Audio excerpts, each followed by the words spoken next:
presented by MK Official Media।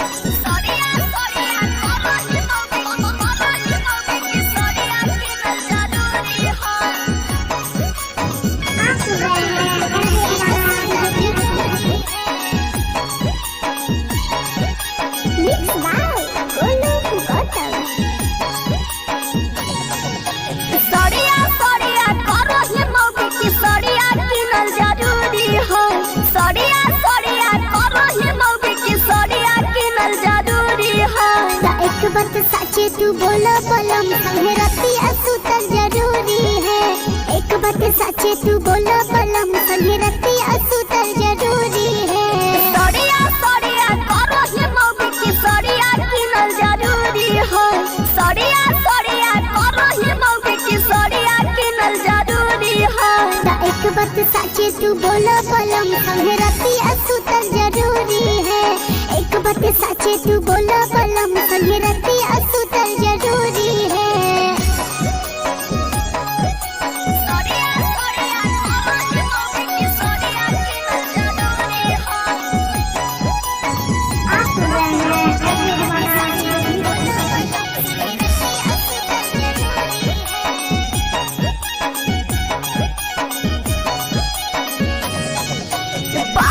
मंगने बहायला गलियों नथिया मंगने नथिया गे हयो हो बकौची घटलोगे मौगी जगाते है आधारतिया गे।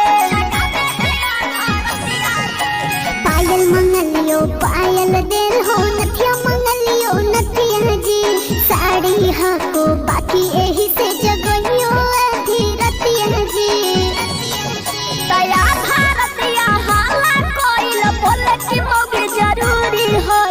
आधा रतिया हाला कोइल बोले कि मौगी जरूरी है।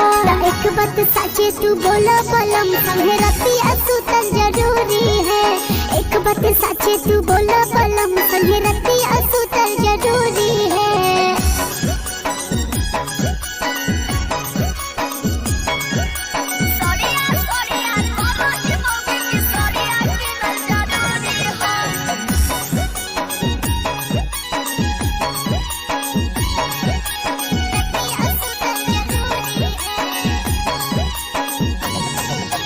जइबौ फेरू ना बादा बजरिया लाजब साड़ी झका सगे एते सुंदर मुहामा